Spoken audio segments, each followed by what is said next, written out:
श्रीलंका के बाद अब बांग्लादेश आर्थिक संकट के सबसे बुरे दौर से गुजर रहा है। यहाँ पेट्रोल के दामों में 50% तक की बढ़ोतरी कर दी गई है। देश की आज़ादी के बाद यह अब तक की सबसे बड़ी बढ़ोतरी है। यहाँ भी श्रीलंका जैसी स्थिति बन गई है। बढ़ती महंगाई के कारण जनता सड़क पर उतर आई है। देश के कई शहरों में प्रदर्शन चल रहे हैं। गुस्साई जनता ने पुलिस वाहनों को क्षतिग्रस्त कर दिया है। बांग्लादेश में जो वर्तमान हालात हैं उससे साफ है कि स्थिति और बिगड़ सकती है। इतना ही नहीं, आर्थिक तंगी से जूझ रहे बांग्लादेश में दूसरे देशों से आयात किए जा रहे तेल की सप्लाई बाधित हुई है।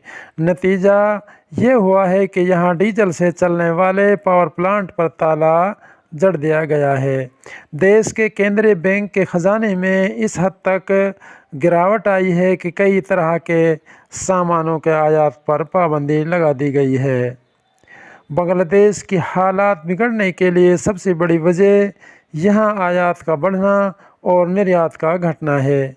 यहाँ के केंद्रीय बैंक ने अपनी रिपोर्ट में इसका जिक्र भी किया है। आयात बढ़ने के कारण सीधे तौर पर इसका असर यहाँ के खजाना पर हुआ। रिपोर्ट के मुताबिक जुलाई 2021 से लेकर मई 2022 के बीच 81.5 अरब डॉलर का आयात किया गया। इसकी तुलना में पिछले साल से ही जो आयात में 39% की बढ़त देखी गई।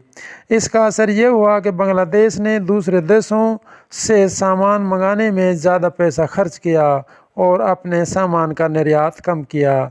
इस तरह उसे घाटा हुआ। पिछले कुछ समय से बांग्लादेश में आयात में बढ़ोतरी और निर्यात में कमी आई है। मीडिया रिपोर्ट के मुताबिक पिछले कुछ समय से विदेशों में काम कर रहे बांग्लादेशियों की आय गिर रही है। यहाँ विदेशी मुद्रा भंडार में कमी आने की एक वजह यह भी रही है। बढ़ते आयात ने हालात और बिगाड़ने का काम किया है।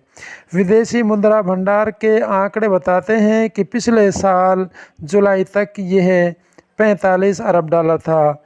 20 जुलाई 2022 को ये घटकर 39 डॉलर बच गया। रूस यूक्रेन युद्ध और कोविड-19 महामारी ने तेलों के दाम बढ़ाने में बड़ा रोल निभाया है। इन दोनों घटनाक्रम के चलते तेलों के दामों में बड़ी बढ़ोतरी दिखाई दी जा रही है।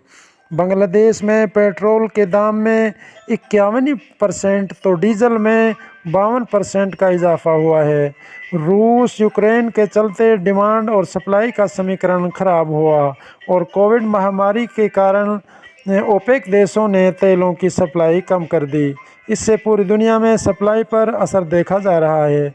इससे दाम में भारी बढ़ोतरी देखने को मिल रही है। बांग्लादेश की इस महंगाई के बाद लोग सड़कों पर उतर आए हैं। अलग अलग हिस्सों में प्रदर्शन देखे जा रहे हैं। वर्तमान में बांग्लादेश के हालात इतने ज़्यादा बिगड़ चुके हैं कि यहाँ इतना विदेशी मुद्रा भंडार है कि केवल 5 महीने तक ही सामान का आयात किया जा सकता है। इस बीच दुनिया भर में सामान की कीमतें बढ़ती हैं तो हालात और बिगड़ेंगे और देश को कई चुनौतियों से निपटना मुश्किल हो जाएगा। आपकी नज़र में बांग्लादेश अपनी स्थिति से किस तरह उभरेगा? आप भी हमें अपनी राय देना न भूलें।